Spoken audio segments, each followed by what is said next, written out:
ఈ వేదిక మీద నుంచి నేను ఒకటే మాట చెప్పదలుచుకున్నా. మా ప్రభుత్వం కాంగ్రెస్ పార్టీ మేమందరం మా ఉద్యోగాల కోసం కాదు, మీ ఉద్యోగ నియామకాల కోసం మేము తాపత్రయపడుతున్నాము.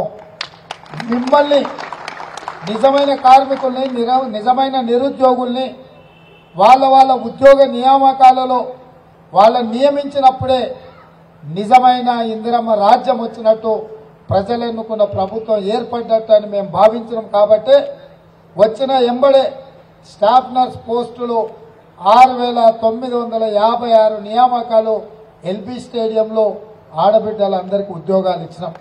ఈరోజు మీ ఇంటికి పంపించుండొచ్చు సాంబశివరావు గారు చెప్పినట్టు ఈ సర్టిఫికెట్ మీ నియామక పత్రాలు. కానీ ప్రభుత్వం ఎందుకు ఇట్లా కార్యక్రమాలు ఏర్పాటు చేస్తుందంటే 30 లక్షల మంది నిరుద్యోగ యువకులు నిరాశ నిస్పృహలతో అశోక్ నగర్ చౌరస్తాల్లో, దిల్సుఖ్ నగర్ చౌరస్తాల్లో, సిటీ లైబ్రరీ దగ్గరలో ప్రభుత్వాల మీద నమ్మకం లేక ఆత్మహత్యలకు పాల్పడుతున్న సందర్భాలు ఉన్నాయి. కాబట్టి వాళ్ళకి సంపూర్ణమైన విశ్వాసం కల్పించి ఈ ప్రభుత్వంలోని ఖాళీలను భర్తీ చేయడానికి నిరంతరం కృషి చేస్తుందని వాళ్ళందరికీ తెలపడానికి, ఆ నిరుపేదలైన నిరుద్యోగ యువకులకు విశ్వాసం నమ్మకం కలిగించడానికే ఈ ప్రత్యేకమైన కార్యక్రమాలు ఏర్పాటు చేస్తున్నాం. ప్రభుత్వాలు పనిచేయడమే కాదు, పని చేస్తున్నట్టు కూడా కనిపించాల్సిన అవసరం ఉన్నది. అందుకే ఈరోజు ఈ కార్యక్రమాన్ని మిమ్మల్ని అందరినీ ఇక్కడ మేము కలిసినట్టుగా ఉంటుంది, మీ అందరితో కలిసి సంతోషాన్ని పంచుకోవాలని మేము భావించినాము. అందుకే ఈరోజు సింగరేణి కార్మికులను, వాళ్ళ కుటుంబాలను, ఈరోజు నియామక పత్రాలు అందుకుంటున్న వాళ్లను ఇక్కడికి ఆహ్వానించడం జరిగింది. ఈ సంతోషంలో మేము కూడా మీతో భాగస్వాములం కావాలన్న ఆలోచనతో ఈరోజు ఇక్కడ ఈ నెక్లెస్ రోడ్లో ఈ కార్యక్రమాన్ని ఏర్పాటు చేసినాం. అదేవిధంగా తొందరలోనే పోలీస్ రిక్రూట్మెంట్ బోర్డు నుంచి ఇంకొక 15,000 ఉద్యోగ ఖాళీలను కూడా భర్తీ చేయడానికి ప్రభుత్వము అన్ని రకాల ప్రయత్నాలు చేస్తుంది.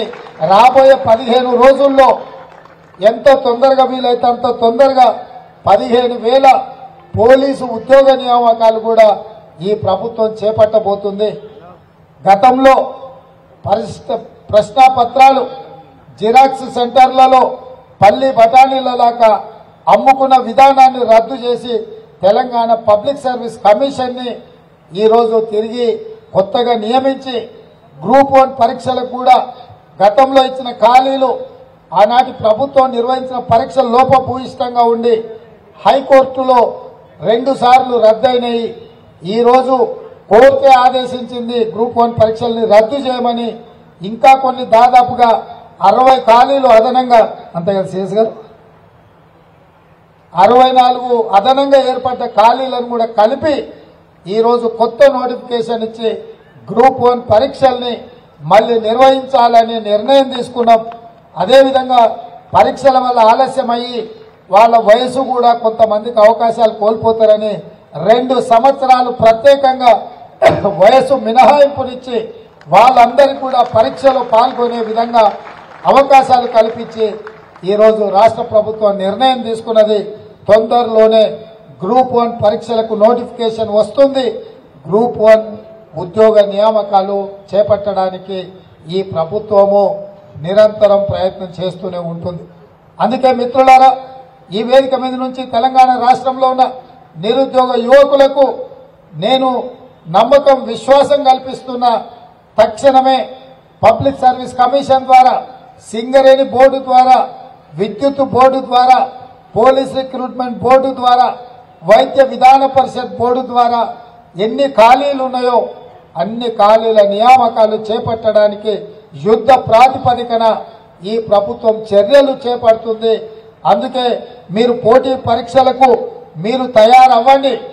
క్యాలెండర్ డేట్ ప్రకారం మీ పరీక్షలు నిర్వహించి మీ నియామకాలను మీకు అందించే బాధ్యత కాంగ్రెస్ పార్టీ, మా ప్రభుత్వం తీసుకుంటుంది. మీ అందరికీ మరొక్కసారి ఉద్యోగ నియామకాలకు ఎన్నికైన వాళ్లకు మనస్ఫూర్తిగా శుభాకాంక్షలు తెలియజేస్తున్నా.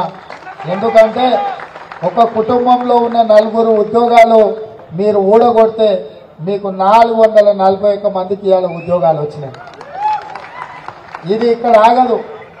ఆ 4 ఉద్యోగాలు పోగొట్టినందుకు 2 లక్షల ఉద్యోగాలు ఇచ్చే బాధ్యత మా ప్రభుత్వం తీసుకున్నది.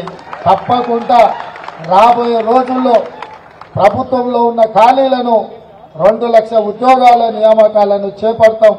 ఎన్నికల కంటే ముందు నేను అదే మాట చెప్పిన, మీరు వాళ్ళను ఉద్యోగాలు అడగకండి, మీరు ఇచ్చిన ఉద్యోగాలు వాళ్ళను ఊడగొడితే మీ ఉద్యోగాలు మీ ఇంటికి నడుచుకుంటూ వస్తాయని ఆ రోజు చెప్పినట్టుగా ఈ రోజు మీ ఉద్యోగ నియామకాలు ఇక్కడ చేపడుతున్నాం.